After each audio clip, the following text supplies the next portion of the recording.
সংসারে খরচ কমানোর জাস্ট 3টে টিপস দিচ্ছি, কথাগুলো মন দিয়ে শুনুন, আপনার কাছে লাগবে।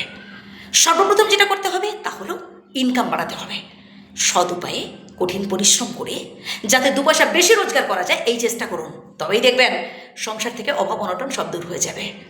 নাম্বার 2, অপরের সাথে তুলনা করা বন্ধ করুন। হায় রে, আমি পারলাম না, আমার বন্ধু 4 চাকা কিনে নিল আর আমি ভাগা সাইকেলে ঘুরছি। না ভাই, আমিও পারবো, আমারও একটা সময় আমি আমার স্বপ্নগুলো পূরণ করতে পারবো। আমি কেন তার সাথে তুলনা করবো? আমি কেন তার কথা ভেবে বর্তমানে সুখ স্বাচ্ছন্দ্যগুলো নষ্ট? ভাই, আমার এই ভাঙা সাইকেলই আমার কাছে অনেক। হ্যাঁ, আমার প্রতিবেশী সে 10 তরকারি ভাত খাচ্ছে আর আমি আলু সেদ্ধ ভাত খাচ্ছি, এটাই আমার কাছে অনেক। আমি কারোর থেকে চুরি করিনি, আমি কারোর থেকে মেরেও নিইনি, আমি নিজের উপার্জনের টাকায় আলু সেদ্ধ ভাত খাচ্ছি। আমি তুলনা করবো তাদের সাথে যাদের অর্থনৈতিক অবস্থা আমার থেকেও খারাপ, যারা ভিক্ষে করে খাচ্ছে। ভাই, কত কষ্টের জীবন তাদের, যার হাত নেই, যার পা নেই, যাকে অপরের উপর এক মুঠো খাবারের জন্য নির্ভর করে থাকতে হয়, তাদের সাথে যদি তুলনা করতে হয় না, তাদের সাথে তুলনা করুন, তবে বুঝতে পারবেন যে বিধাতা আপনাকে অনেক কিছু দিয়েছেন। ভাই, এই আলু সেদ্ধ ভাত খেয়েও না অনেক অনেক সুখে হওয়া যায়। অনেক স্বামী স্ত্রী দেখবেন তাদের মাথার উপর ছাদ নেই, হয়তো স্টেশনে পড়ে আছে, তবুও দেখবেন তাদের মধ্যে না কোনো ঝুল ঝামেলা নেই, তাদের মধ্যে কোনো ঝগড়াঝাটি নেই। কারণ কি জানেন?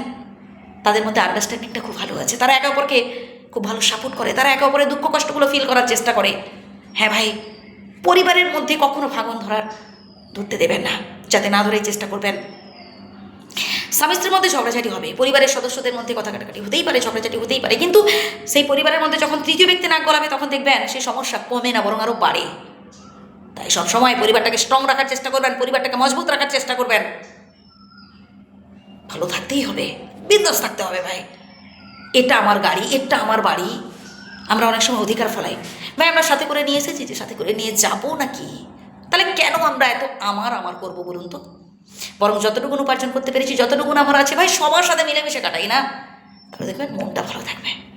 সর্বপ্রথম মনটাকে ভালো রাখতে হবে, মন ভালো থাকলে সব কিছু ভালো লাগবে দেখবেন। তাই সবসময় মনে খুশি থাকার চেষ্টা করুন। আর এর পরের পয়েন্টটা তো আরও গুরুত্বপূর্ণ, তা হলো কর্ম করুন। ভাই, শুধু শুয়ে শুয়ে স্বপ্ন দেখলে চলবে না, স্বপ্নকে বাস্তবায়িত করার চেষ্টা করতে হবে। প্রত্যেকটা স্বপ্ন বাস্তবায়িত হবে তখনই যখন আপনার মধ্যে একটা জেদ থাকবে, যখন আপনার মধ্যে একটা জোর থাকবে, মনোবল থাকবে। আমি পারবো। পজিটিভ চিন্তা করুন, সমস্ত নেগেটিভিটি বাদ দেন। আমার দ্বারা হবে না, আমি পারবো না, আমার দ্বারা সম্ভব নয়, এসব কথা একদম চিন্তা করবেন না। ভাবুন আমার দ্বারা সম্ভব হবে, আমিই পারবো, তবেই দেখবেন যত কঠিন কাজ হোক না কেন আপনি পারবেন।